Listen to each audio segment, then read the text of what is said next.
রাজধানীতে খেলার নতুন মাঠ নির্মাণ, দখলমুক্ত ও আধুনিকায়নের লক্ষ্যে বিদ্যমান ও প্রস্তাবিত খেলার মাঠ পরিদর্শন করলেন ৪ প্রতিমন্ত্রী ও ২ সিটি প্রশাসক। বিকেলে স্থানীয় সরকার প্রতিমন্ত্রী, গৃহায়ন ও গণপূর্ত প্রতিমন্ত্রী এবং ঢাকা উত্তরের প্রশাসককে নিয়ে মিরপুরের কালশী মাঠ পরিদর্শনে যান যুব ও ক্রীড়া প্রতিমন্ত্রী আমিনুল হক।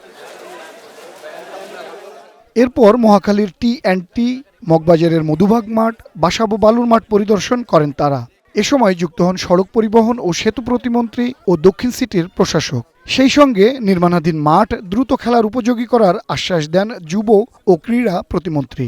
ঢাকা মহানগর সহ সারা বাংলাদেশের গ্রামীণ জনপদে যেখানে যেখানে খালি জায়গা রয়েছে সেই জায়গাগুলোর ভিতরে কিভাবে আমরা প্রত্যেকটি এলাকার জন্য, প্রত্যেকটি ভবিষ্যৎ প্রজন্মের জন্য আমরা কিভাবে মাঠ সংরক্ষণ করে খেলার উপযোগী মাঠ তৈরি করতে পারি, এবং সেই খেলার মাঠে আমরা চাই যে প্রত্যেকটি এলাকার ছোট ছোট বাচ্চারা থেকে শুরু করে সবাই সেখানে খেলাধুলা করবে। এটাই হচ্ছে আমাদের মূল লক্ষ্য।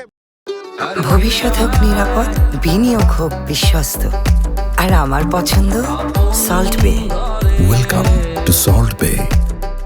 দখল মাঠগুলো মুক্ত করে দ্রুতই যুব ও ক্রীড়া মন্ত্রণালয়ের কাছে হস্তান্তরের কথা জানান স্থানীয় সরকার প্রতিমন্ত্রী।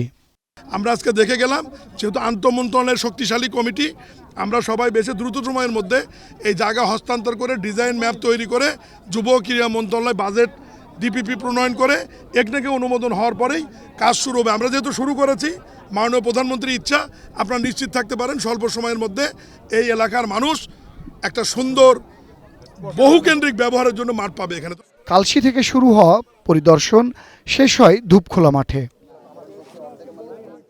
সৌরভ নূর, ওয়ান নিউজ, ঢাকা।